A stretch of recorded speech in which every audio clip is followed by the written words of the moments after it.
11.5 Notes for Geometry.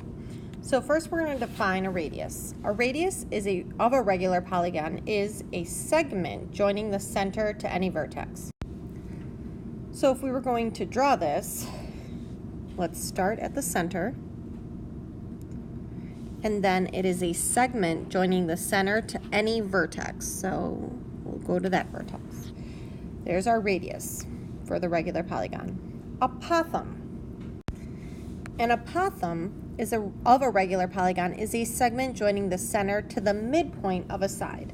So if we start in the center again, this time instead of going to the vertex, we're going to go to the side, and it would be the midpoint, so it would cut that side in two congruent parts.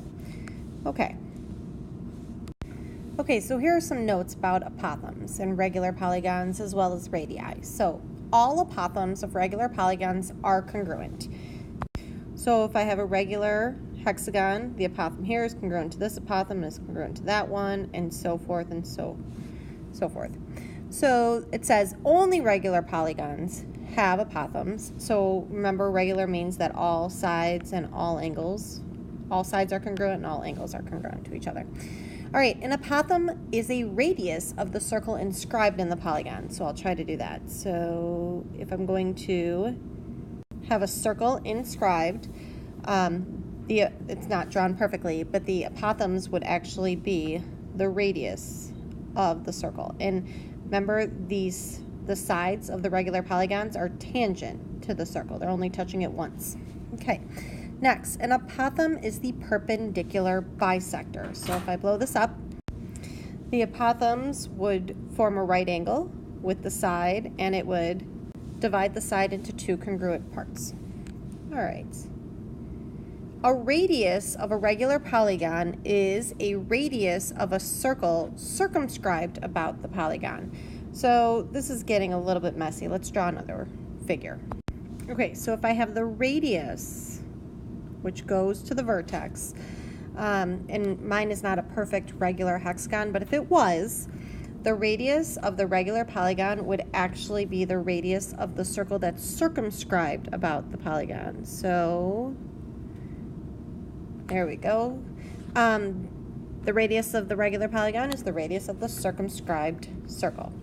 And last, a radius of a regular polygon bisects an angle of the polygon. So if we're talking about the angle right here of the polygon, it would be bisected by the radius. So those would be two congruent angles. So angle AB, let's make this O for the center, ABO would be congruent to angle CBO. And I forgot to put the angle symbol. All right, next page. The area of an equilateral triangle equals the product of 1/4 the square of a side and the square root of 3. So you're like, what? Let's draw this. So first, let's draw an equilateral triangle. So we have, this is side, side, side. And then we know that each of these angles are 60 degrees. So if we write this equation out, all it's saying is that the area of an equilateral triangle is equal to 1/4 the square of a side. So if we made the sides s's, the square of the side, and the square root of 3. So when we combine this, it really looks like s squared over 4 root 3. And that's the area of an equilateral triangle. Before we move on, one thing I would like to just point out that will come up in your homework is if you were to draw this down and put the altitude in there, this would now turn into 30 degrees and 30 degrees. So you have a 30, 60, 90 triangle. So this right here, from here to here, would be s over 2. And then that's across from the 30. So x equals s over 2. So across from the 90, that would be 2x which would be 2 times s over 2, which is just s, and we already have that labeled as s. And then across from the 60, the altitude would be x root 3, so that would be s over 2 times root 3. So this side would be s root 3 over 2. All right, moving on. The area of a regular polygon equals 1/2 the product of the apothem and the perimeter. So the area of a regular polygon is equal to 1/2 the apothem times the perimeter. All right, with these new theorems, let's do some sample problems. So, number 1, a regular polygon has the perimeter of 40, so P equals 40, and an apothem of 5. So find the polygon's area. Well, you know that the area is 1/2 the apothem times the perimeter. So we just plug that information in and we get 1/2 times 5 times 40. So I will take half of 40, which is 20, times 5, and you get 100 units squared because it's the area. Number 2, an equilateral triangle has a side that's 10 centimeters long. Find the triangle's area. So S is equal to 10 centimeters. The formula for the area of an equilateral triangle is your side squared over 4 root 3. So we would have 10 squared over 4 times the square root of 3. 10 squared would be 100 over 4 root 3.